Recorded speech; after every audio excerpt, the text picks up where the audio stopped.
My name is Nouredine Abboud. I'm the CEO of Novaquark, the Metaverse Company. We've been called the Metaverse Company since 2018. We were founded in 2014. So we've been running for 8 years. We have around 100 people. We are based in Paris and Montreal, and obviously in the Metaverse remotely. Um, and I loved everything I heard from David about let's say, the big perspective and realizing that it's not just about VR, it's not just about blockchain, it's all those bits and pieces together. And so we basically went on that track many, many years ago. And what we did is that we set up a plan where we decided to try to understand what were the key breaks of what will be happening many years after. And so we put lots of energy on the tech side because we believe that, and I also heard what David said about the fact that some of the tech is not here yet. And so we try to work on the tech and the different techs that will be key for the future. And obviously, when we're talking 2014, we had to find something to apply it that would make sense. So we basically built a game, an MMO called the Dual Universe. And so today, what I'm going to be doing is I'm going to first show you what we had in mind, then show you the game we've built, and then explain how we are right now giving access to partners worldwide to the tech, because we finished, let's say, our part, which was come up with the tech, deploy it inside the game, make it ready. And good news is that Facebook made the announcement last year. And again, because we were ready with the tech, the branding, etc., we're happy to share that. So let's go. I'm going to share my screen, share the presentation. As soon as I'm sharing, I can't see the questions. So I'll go through the presentation over 15 minutes. And at the end of the presentation, I'll move back and I'll be looking at the questions. So Novaquark, the Metaverse Company, built for the voxel generation. So I told you that we looked very early at the technology that will be needed for the metaverse. And for us, it was very clear that it had to be built on voxels. And that's really the big takeaway of my presentation. If you're not familiar with voxels, I urge you to have a look and spend as much time as possible on this, because we believe this is the core of what's going to happen in the metaverse. If you're a little bit familiar with voxels, if you've seen Minecraft, Roblox, Sandbox, then I would also advise you to dig deeper, because by understanding how far we can go with the voxel, I think it's going to answer to lots of questions you might have about what is the metaverse, how it's going to be in the future. And many of the issues we are facing right now can be actually solved by using high-level voxel technologies. Just before I just check if everything is fine with the presentation, and then I dig into it, I just check if it's all fine. Artem, I don't see a message from you, so I suspect it's fine. I have LinkedIn open on my phone, so if there's anything that is an issue, Artem, feel free to message me on LinkedIn while I'll go through the presentation. Again, I only see my screen. I don't see the questions. All right, so I'll go first on the fundamentals. We believe that what people call the metaverse revolution is actually a technological revolution based on the voxel.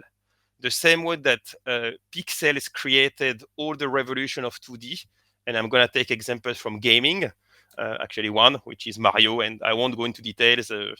I'm nearly 50 years old. I've been coding games and tech since the 80s.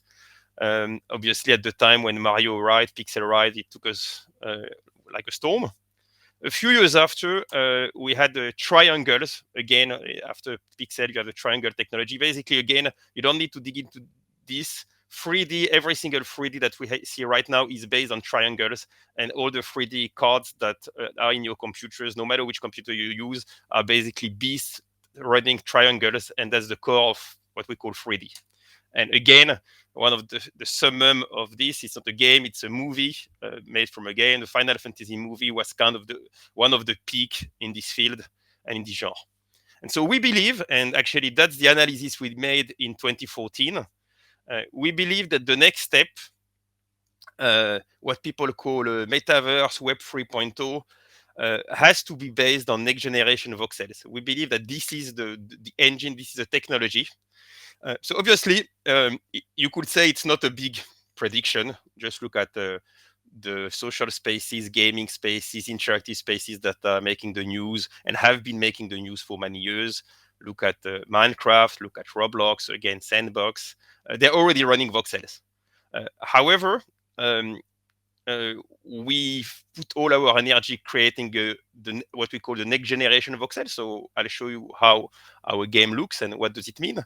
But the big thing is, and this is the summary of the first takeaway of this presentation, is that if you're thinking about a metaverse and you think about it as an ultimate shared virtual space, and like David said, you don't care if it's VR, AR. That's not the topic. It's really about virtuality and being shared and being ultimate, because obviously we already have the internet.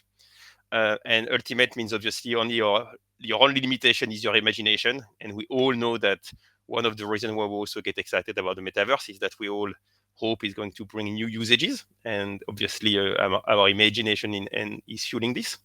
And finally, and I saw also in the chat somebody saying Web 1 again read, Web 2 equal write, and Web 3 equals own. And yes, in fact, the bit you need is you need to be sure that everything can be built and unbuilt from next generation voxel and owned and shared. And that's really where the things get massive. And actually, that's also why, again, I'll be referring a few times to David's presentation. We don't know each other, but I just wanted to use the fact that he brought a general perspective on the metaverse, and so I'm happy to back what I'm going to say on some of the things he said. That's the biggest reason why. For the metaverse to happen, you will need decentralization, because anyhow, there's no one corp who will be able to run all the virtual worlds. And so that's the beauty of the voxels. The voxels are the only technology. And to be clear, we haven't invented the technology. It's the same way we haven't invented pixels. Voxels were invented in the 80s. But that's technology. And some of the tools we have are the only technology where you can have 3D that can be built, unbuilt, owned, and shared. And that's something I'm sure you've already seen in games or social areas like Minecraft or Roblox. But now I'm going to take you through what we've built. Now that I've explained you what analysis we made years ago and what we think about the engine of the technological engine of the metaverse, I'm going to show you what we did and what we spent the rest of the years after we've built the vision and the technology. So this is one image. So actually, it's a concept art. So it's a little bit advanced concept art, but it's actually a concept art about dual universe. So if you go on Google, you can look for Novaquark, the Metaverse Company. You can look for dual universe. You're gonna finding websites, images, etc.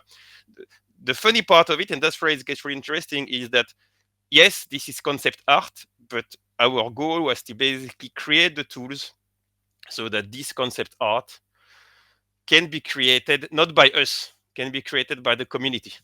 So this is what we did. We did two things. We built a next generation voxel technology with all the tools that go with it, and then we found a way to give it in the hands of the community so they can build everything. So I will say it in another way. We built an engine like for Minecraft and Roblox, but at a much higher graphical fidelity because we wanted to get closer to those images. And also we built tools around those so that they can be used not just by kids. My kids play Minecraft, Roblox, and very happily, but we built tools so that creators that wouldn't be only kids would be able to use them. And so we applied it to a sci-fi MMO, and we let the community work on it. So company was funded in 2014. We did a Kickstarter for Dual Universe in 2016. We've been in beta for many months now. We are in early access. And what is key here is that everything you're going to be seeing here has been created by the community with those tools. So let's go into this. And I'm going to focus on this because I think it's a very good summary of some of the elements that David listed and some of the elements of the metaverse. This casino and every single element in the casino, the visuals, the gameplay, the images, the advertising has nothing to do with us. We did nothing. We just gave the tools to the community. They came up with the idea of this casino. They built every single slot machine. They built the gameplay. They built the discotheque, obviously using voxel, but also coding like LUA, which is basic coding that is also used in Minecraft, Roblox.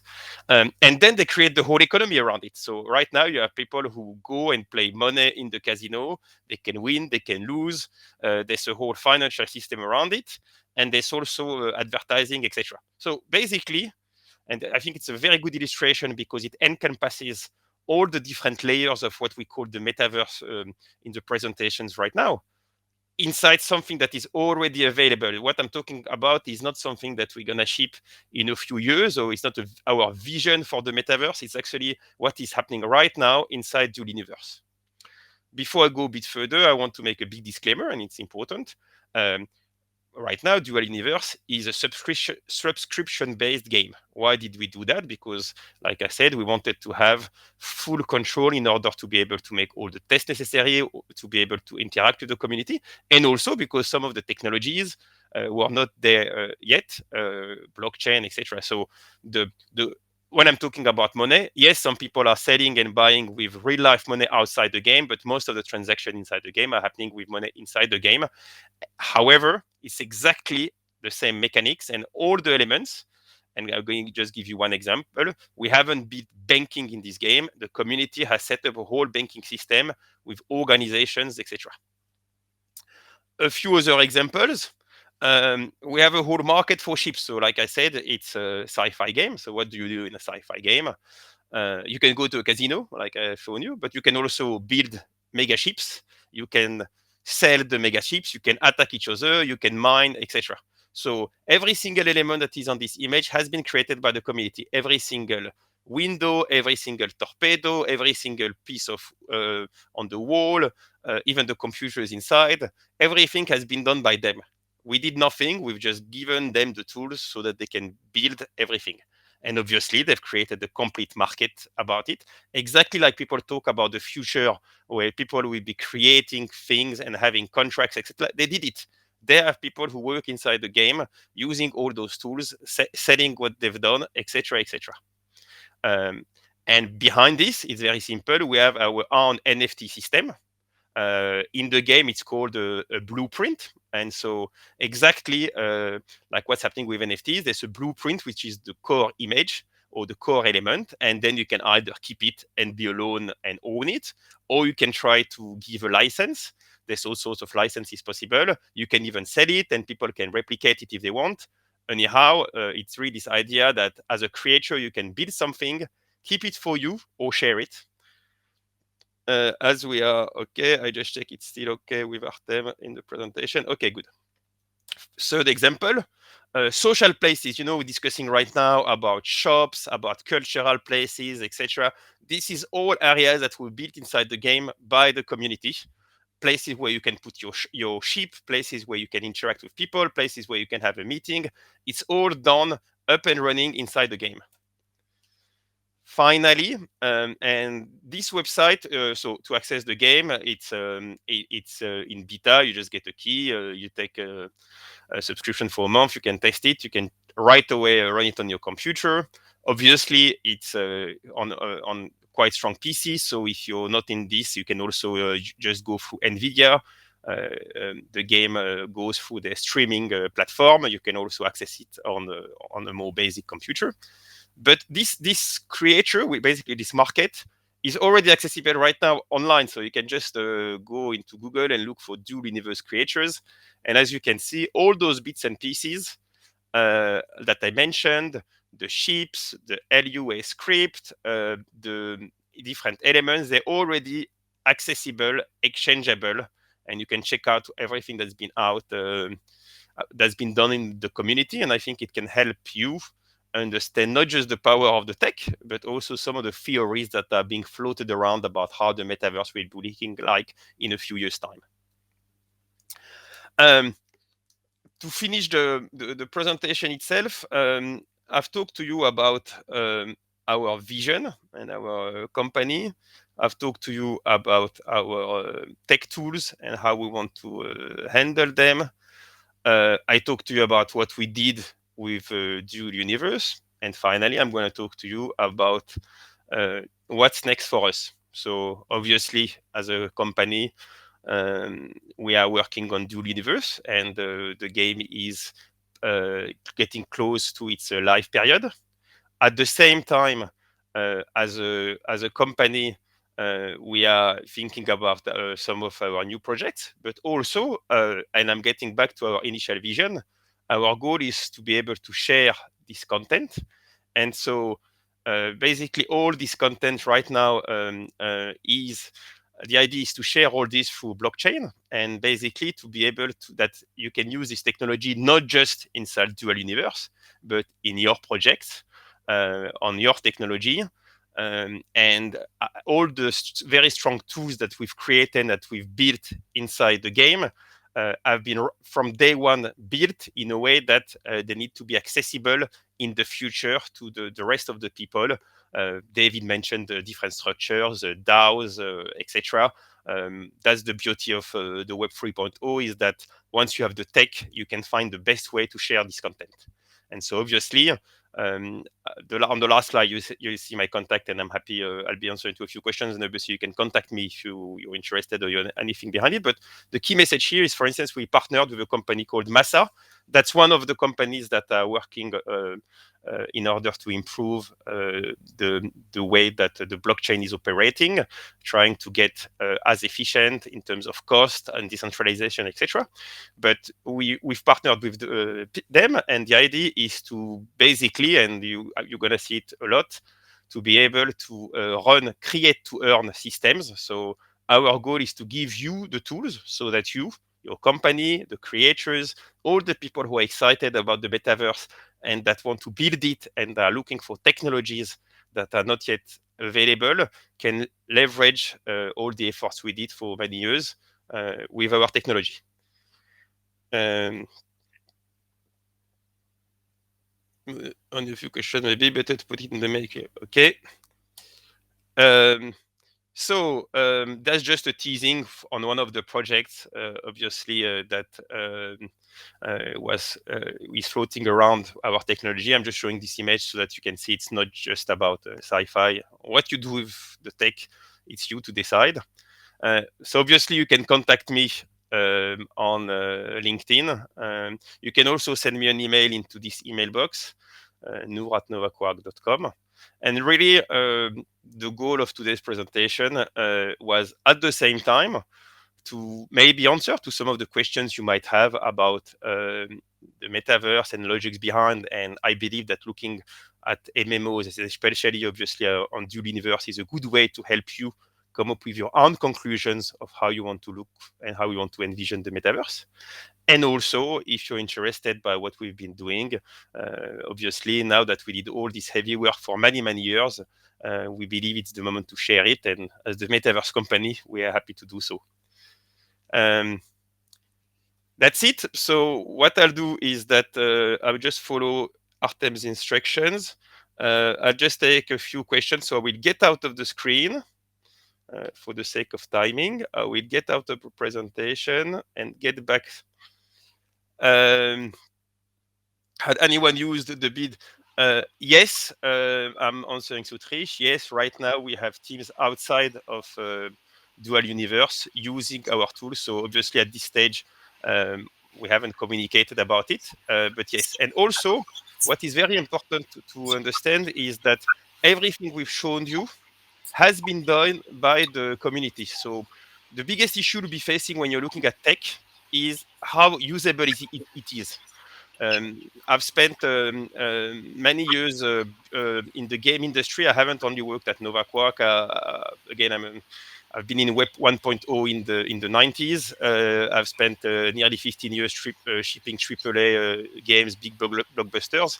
And the big thing that people usually don't understand is that um, if you want the people to be able to use your tools, you need to create from day one user-friendly tools. And the only way to create user-friendly tools is trial and error. There's no way you can know in advance what's happening.